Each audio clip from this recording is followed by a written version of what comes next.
The frequency tables are important, and I'm going to show you what each one represents. So basically, the frequency is just how many of each you had. So in total, we had 4 participants. 2 of them were female and 2 of them were male. Okay. So basically, that's what the frequency is. The percent column is based on the total sample size. So we have 50% that are male and 50% that are female. In total, we have 100. The valid percent is based on people who we actually have the data for.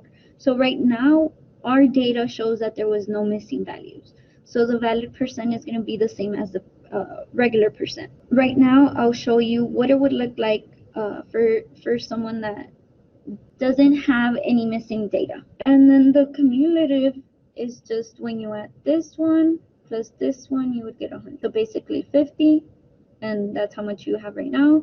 And then plus the 25 would be 75, plus the 25 would equal to 100. Okay, so now that we know what these are. Again, how many people said 89, 105, 130, 160.